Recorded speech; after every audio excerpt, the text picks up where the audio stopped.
Balik lagi bersama saya Nadia Filza dan teman saya dan Fakil Sasabila di HMTI Talks.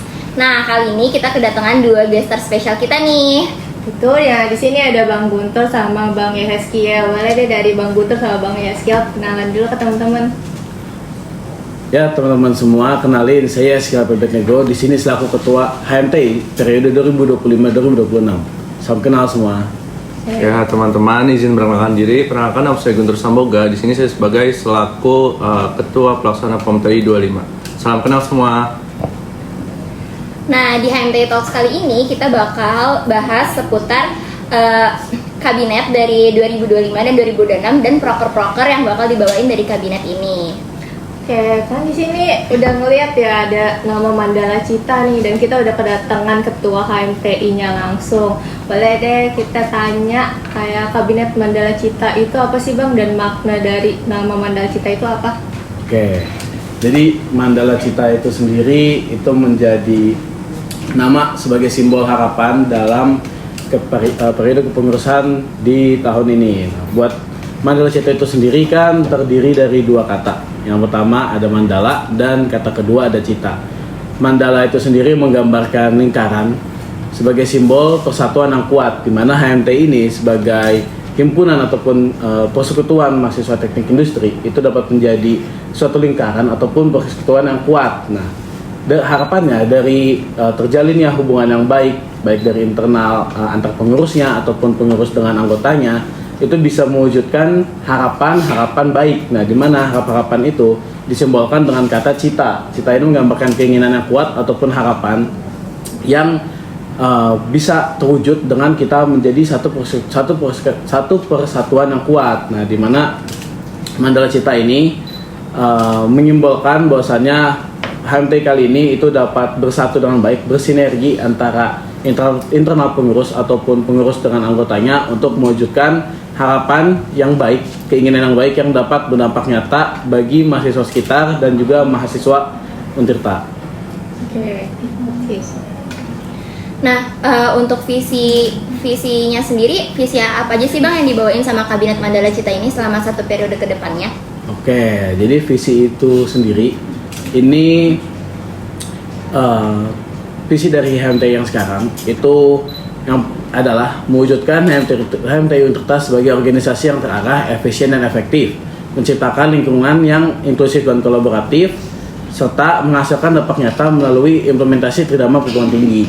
Nah, di sini kan ada 3 poin yang bisa kita highlight ya, itu bisa kita lihat. Yang pertama, mewujudkan HMTI sebagai organisasi yang terarah, efisien dan efektif. Nah, di mana HMTI yang sekarang harapannya itu dapat berjalan dengan baik, dapat berjalan dengan lebih lancar, dan kita mempertimbangkan mengurangi ataupun menghilangkan adanya kemunduran timeline dari HMTI yang sekarang. Nah, selanjutnya menciptakan lingkungan yang inklusif dan kolaboratif. Itu adalah hal yang ingin saya tekankan pada periode kali ini, di mana baik dari pengurus yang baru ataupun pengurus yang sebelumnya pernah menjalankan kepengurusan itu memiliki beban ataupun tanggung jawab yang sama, di mana di sini baik dari pengurus baru itu juga dilibatkan dalam pengambilan keputusan, dalam diskusi-diskusi, dan lingkungan yang kolaboratif. Artinya HMTI ini bergerak sebagai satu kesatuan, bukan masing-masing departemen aja. Selanjutnya yang poin hal yang ketiga adalah di mana HMTI ini dapat menciptakan kontribusi nyata ataupun dampak nyata bagi mahasiswa ataupun masyarakat sekitar. Nah, dengan periode kali ini dengan membawakan visi tersebut, harapannya HMTI itu dapat mengetahui ataupun dapat menyadari kebutuhan apa yang sebenarnya dibutuhkan oleh masyarakat sekitar dan juga mahasiswa, dan program kerja yang dibawakannya itu dapat memenuhi dari kebutuhan tersebut, sehingga HMTI itu dapat dirasakan efeknya atau dapat dirasakan dampaknya bagi masyarakat dan juga mahasiswa yang ada di Untirta ini. Keren banget ya visi dari kabinet Mandala Cita ini. Terus kan Bang Kiel tuh udah kayak pernah ngerasain di periode sebelumnya tuh menjadi pengurus HMTI itu kayak gimana, dan udah tahu internal HMTI itu kayak bagaimana kan Bang. Mungkin dari visinya juga kita udah ngelihat kayak mau menciptakan lingkungan yang inklusif dan lain-lain. Mungkin kayak bisa deh Bang dikasih tahu kayak hal kecil apa sih yang mau diubah sama Bang Kiel sebagai ketua HMTI dalam internal HMTI di periode ini. Oke, mungkin ini tadi poinnya lebih pendetailan ataupun penjabaran dari visi yang sebelumnya ya. Jadi dari segi internal HMTI selama periode kali ini, hal yang ingin saya tekankan adalah bagaimana pengurus antar departemen itu saling menyadari keresahannya ataupun tugas dan juga masalah yang sedang ada di departemen lain. Itu yang pertama. Jadi masalah satu departemen itu nggak cuma ditanggung sama departemen tersebut, tapi juga ditanggung sama keseluruhan dari pengurus.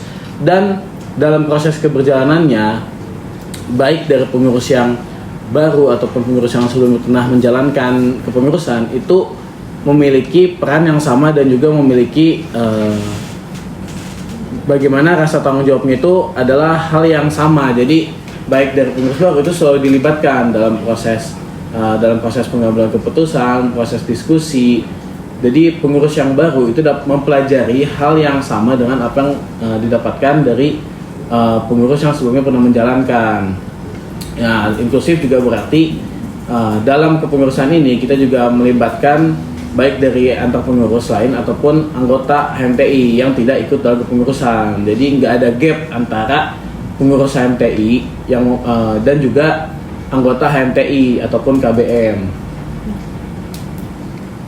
Nah, kalau menurut Bang Kial sendiri, peran dari komunikasi dalam menjalankan kabinet ini tuh sepenting apa sih, Bang? Sangat penting. Mungkin kalau dalam skala 1 sampai 5 mungkin komunikasi itu ada di skala yang kelima ya. Karena emang komunikasi ini berperan aktif banget dalam keberjalanan suatu organisasi. Organisasi itu sendiri kan adalah sekumpulan dari beberapa untuk mencapai tujuan yang sama ya. Nah, bagaimana kita bisa menyelaraskan visi, bagaimana kita bisa menyelaraskan langkah kita itu bisa terjalankan atau bisa selaras dengan adanya komunikasi. Kalau misalkan kita nggak menjalankan komunikasi tersebut, maka ibarat kata kapal itu akan bergerak ke arah yang berbeda dari masing-masing awaknya, dan dimana komunikasi itu sendiri itu nggak cuma sekedar komunikasi kayak mengabarkan ataupun kayak cukup memberitahu, tapi komunikasi yang dimaksud itu lebih dalam lagi. Kita melibatkan semua elemen dalam pengambilan keputusan, dalam meminta pandangan, dan dimana komunikasi ini nih menjadi faktor kunci lah dalam keberhasilan HMTI yang di periode ini. Oke. Terus kalau misalnya dalam suatu periode yang baru kan pasti pengen ngebawa inovasi yang baru juga kan Bang, kayak istilahnya mau mengikuti perkembangan zaman juga nih. Nah, mungkin menurut dari pandangan Bang Kial sendiri itu yang lebih diprioritaskan itu inovasi atau buat mempertahankan tradisi dari periode-periode sebelumnya? Oke, karena harus dipertimbangkan antara inovasi dan juga tradisi itu tergantung apakah emang tradisinya itu masih relevan atau enggak dengan kondisi yang sekarang, dan apakah inovasi itu memang diperlukan, seberapa urgensi untuk melakukan inovasi. Nah, kalau misalkan dari apa yang dipilih udah pasti akan lebih memilih inovasi, karena inovasi itu kan nggak harus dalam skala yang besar. Inovasi itu bisa berjalan secara inovasi dari teknisnya ataupun inovasi dari konsep pelaksanaannya. Inovasi itu nggak harus berjalan dalam skala yang besar, dan udah pasti di setiap zaman dan di setiap tahun itu kondisi baik dari kondisi anggotanya, kondisi mahasiswa, kondisi lingkungan sekitar itu pasti beda-beda kan. Oleh karena itu perlu ada inovasi, baik inovasi minim ataupun inovasi yang makro skalanya begitu.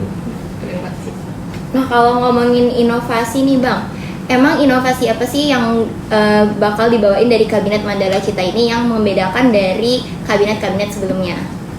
Oke, jadi dalam Kabinet Mandala Cita ini HMTI itu akan bergerak secara lebih menyeluruh. Jadi nggak cuma kita bergerak ke arah mengembangkan mahasiswa dari segi organisasinya aja, kita juga mengembangkan mahasiswa dari segi akademiknya. Nah, dimana bagaimana mencapai tujuan tersebut itu dengan peningkatan salah satu departemen, yaitu dari Kasatitbang, peningkatan dari Kasatitbang khususnya dari sebuah kegiatan yang disebut dengan IDS. IDS itu merupakan Industrial Engineering Development and Studies. Di situ proses berjalannya IDS dari periode-periode sebelumnya kan masih belum optimal. Nah, di periode kali ini hal itu tuh lebih ditingkatkan lagi supaya mahasiswa yang sekarang itu nggak cuma care soal gimana sebagai organisator yang baik, tapi mereka juga peduli terhadap akademiknya di sini dan juga bisa mencetak prestasi sama perkuliahan. Nah selain itu dari HMTI yang sekarang itu menekankan kita lebih meningkatkan lagi bagaimana cara kita balik ke awal keterlibatan dari semua pengurus. Jadi kita gak mau lagi ada pengurus yang gak diikut sertakan dalam diskusi, dalam berjalan HMTI, tapi semua pengurus pasti akan diajak dan lebih dibawa lagi, baik ketika kita berhadapan dengan masalah-masalah yang emang berat, itu semua pengurus pasti akan lebih dilibatkan. Nah, selain itu dari berjalan HMTI yang sekarang kita juga mengusung sinergi dengan organisasi luar, dimana di periode sekarang ini kita juga mau ngebawain studi banding supaya kita bisa belajar lah, melihat dari himpunan mahasiswa teknik industri yang ada di kampus lain. Kita juga bisa ningkatin jejaring relasi kita ke kampus-kampus lain juga. Selain itu ya lewat proker-proker lain juga kayak PV dan lain-lain, itu bisa ningkatin memperkenalkan dari HMTI ini ke lingkungan yang ada di luar Banten ataupun lingkungan yang ada di sekitar sini gitu. Oke, dari pemaparan Bang Kiel tadi itu udah kayak nunjukin kalau Kabinet Mandala Cita ini mau menyinergikan Tridharma perguruan tingginya tersebut ke dalam organisasi kan Bang.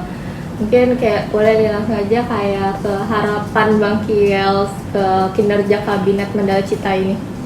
Oke. Proses berjalannya Kabinet Mandala Cita ini pasti akan berat. Dalam keberjalannya pasti akan ada tantangan, akan ada hambatan-hambatan yang bisa terjadi. Nah, harapan dari saya untuk Kabinet Mandala Cita, semoga dari setiap pengurusnya itu bisa saling terbuka satu sama lain, bisa saling menyampaikan keresahannya, komunikasinya yang baik dijaga, baik dari anggota ke kepala departemen ataupun dari anggota pengurus ke yang bukan pengurus, dimana buat harapannya dari Kabinet Mandala Cita itu nggak ada lagi gap antara yang bukan pengurus dengan pengurus, dan juga gap antara pengurus yang baru dengan pengurus yang sebelumnya pernah menjabat, kayak gitu sih. Ya mungkin aku mau nanya deh Bang, kayak proker atau kegiatan dari HMTI dalam jangka waktu dekat ini yang mau dijalani itu apa sih Bang? Oh, jadi dari HMTI yang terdekat ini itu bakal ngejalanin POM nih. Buat POM itu sendiri akan dilaksanakan di Januari nih. Mungkin buat lebih jelasnya bisa ditanyain ke ketua pelaksananya langsung kali ini ya. Oke. Mungkin sekarang kita pindah ya ke Bang Guntur selaku ketua pelaksana dari POM TI-nya. Nah mungkin Bang Guntur boleh nih ngasih tahu ke teman-teman yang belum familiar kayak emang apa sih POM TI itu tuh kayak kegiatan kayak apa sih? Oke, jadi POM itu adalah kita bisa lihat dari singkatan itu POM, yaitu Pekan Olahraga Mahasiswa. Kita di sini berada di Teknik Industri, yaitu namanya POM TI, berarti Pekan Olahraga Mahasiswa Teknik Industri. Jadi di situ adalah kegiatan yang dimana akan mewadahkan untuk menyalurkan dan mengembangkan bakat pada KB HMTI dan mempererat kekeluargaan bersama KB HMTI. Jadi di situ ada beberapa cabur untuk menyalurkan bakat para KB HMTI. Semoga yang kedepannya itu akan kepake ilmu-ilmunya itu ya untuk menyiapkan lomba-lomba kedepannya mungkin. Nah, emang esensi-esensi apa aja sih yang bakal dibawain dari POM TI 2025 kali ini? Ya mungkin esensi yang pertama itu menjadi pengalaman pertama untuk angkatan 24. Jadi di situ angkatan 24 menjadi pengalaman pertama yang untuk menyiapkan kepanitiaan agenda HMTI ke depannya. Terus juga meningkatkan kekeluargaan karena partisipannya yaitu KB HMTI. Terus yang terakhir mungkin mengembangkan bakat KB HMTI serta mempererat kekeluargaan bersama KB HMTI. Nah kan sejauh yang kita tahu nih POM TI itu diadain dari tahun ke tahun kan Tur. Nah mungkin juga pasti konsep sama tema yang dibawain tuh kan beda ya. Mungkin bisa deh si Guntur ceritain sedikit sama spill sedikit tuh tema sama konsep buat POM TI tahun ini tuh apa? Oke, di sini kita mengambil dari film Wonka. Di sini kita juga memiliki nuansa yaitu Inventum Harmony. Jadi di situ adalah penemuan-penemuan ide baru bersama angkatan yang kita menjadi panitia. Jadi ya gitulah, penemuan baru, kebersamaan intinya. Oke, terus kan tadi dari POM TI sendiri itu kan singkatan dari Pekan Olahraga Mahasiswa Teknik Industri. Dimana juga tadi Bang Guntur udah bilang tuh kalau di POM TI ini ada beberapa cabur, ya kan? Nah, emang cabur apa aja sih yang dibawain di POM TI kali ini? Ya, di sini kita membawakan cabur wajib, yaitu ada 6. Yang pertama itu ada futsal, 2 basket, ketiga volley, keempat bulu tangkis, terus juga ada Mobile Legend dan PES. Jadi ada 6. Lumayan banyak juga ya cabur yang dibawain. Emang siapa aja sih tuh yang bisa ikut berpartisipasi nih di POM TI tahun ini? Jadi untuk partisipan POM TI ini yaitu KBHMTI. Berarti cuman KBMHMT doang ya tuh? Iya teh. Emang kapan sih tuh rangkaian POM TI ini tuh dilaksanain? Jadi rangkaian POM TI 25 ini dilaksanakan pada tanggal 19 Januari. Cuma sehari aja itu berarti? Enggak, jadi agendanya itu seminggu. Yang pertama itu ada opening, terus ditutup dengan closing, yang dimana cabur-cabur itu dilaksanakan di 5 harinya. Oke, jadi menurut Bang Guntur dan Bang Kiel sendiri nih, harapan terbesar apa sih untuk pelaksanaan POM TI 2025 kali ini? Mungkin boleh dimulai dari Bang Kiel dulu kali ya. Oke, jadi harapan terbesar dari pelaksanaan POM TI, semoga POM TI kali ini tuh bisa berjalan dengan baik. Dari pelaksanaan semua caburnya bisa dilaksanakan. Habis itu semua angkatan yang berpartisipasi itu bisa mengikuti juga dari semua caburnya. Selain itu juga semoga POM TI kali ini tuh bisa ramai dan bisa maksimal dari segi kehadiran atlet-atletnya juga. Dan lewat POM TI kali ini semoga dari angkatan 24 itu bisa mempelajari bagaimana cara mengadakan ataupun membuat dan melaksanakan sebuah proker. Dan dari proker POM TI ini semoga dari KBM itu bisa kita bisa saling bersilaturahmi satu sama lain, sekaligus kita di sini olahraga juga dan refreshing dari penatnya perkuliahan, kayak gitu sih. Kalau dari Bang Guntur sendiri, harapan apa yang Bang Guntur mau sampaikan untuk POM TI di tahun ini? Ya, semoga untuk panitiaan 24 ini bakal kepake untuk kedepannya, serta ya intinya bakal kepake buat kedepannya. Terus untuk KBMTI, ya semoga kita kedepannya lebih erat lagi kekeluargaannya. Terus juga dari saya sendiri itu berharap untuk KBHMTI itu meramaikan pada POM TI 25 ini. Terus juga mungkin dari segi cuaca sih, semoga cuacanya itu ya mendukung lah untuk POM TI 25 ini. Ya, mungkin permintaan terakhir nih dari Bang Guntur sama Bang Kiel, pesan apa sih yang mau disampaikan atau ajakan buat mahasiswa teknik industri biar mau berpartisipasi sama ikut meramaikan dari POM TI tahun ini? Ya, buat teman-teman teknik industri, buat mungkin pesan yang bisa sampaikan adalah tolong diikutin buat acara POM TI ini, didaftarin aja dirinya buat jadi atlet, dan kita semoga dari pertandingannya nanti itu bisa berjalan secara sportif. Jadi nggak ada tindak kecurangan ataupun tindak hal-hal yang tidak diinginkan dalam pelaksanaan si POM TI ini, sehingga kita di sana bisa berkompetisi secara adil, secara baik, dan dari teman-teman perangkatannya bisa meramaikan dari POM TI ini dan juga berpartisipasi dalam cabur-caburnya. Ya, buat teman-teman dan abang teteh semua, mari kita ramaikan acara POM TI 25 ini, yang semoga kita junjung tinggi juga kayak rasa sportivitasnya. Ya, mungkin cukup dari saya. Nah, nggak kerasa ya teman-teman, dari tadi kita udah lumayan banyak nih bincang-bincang soal kabinet tahun ini, yaitu Kabinet Mandala Cita sendiri, dan juga proker-proker yang bakal dibawain kabinet ini, terutama proker terdekat yaitu POM TI 25 ini. Mungkin sebelum kita tutup HMTI Talks kali ini, bisa kali ya biar seru, kita tagline dulu, tagline dari POM TI 25. Mungkin Bang Guntur selaku ketua pelaksana boleh dipimpin. Oke, boleh. Jadi nanti kalau saya bilang POM TI 25, jawabnya seperti ini ya. Satukan semangat, eratkan keluargaan, raih kebersamaan. Boleh, mungkin dari Nadia, Bang Kiel, dan Akila boleh berdiri. Kita ikut serta Oke. tagline kita. Ya, boleh ya. 1, 2, 3. POM TI 25, satukan semangat, eratkan kekeluargaan, raih kebersamaan. Oke. Baik teman-teman sekalian, sekian untuk HMTI Talks kali ini. Sampai jumpa di HMTI Talks berikutnya. Bye bye.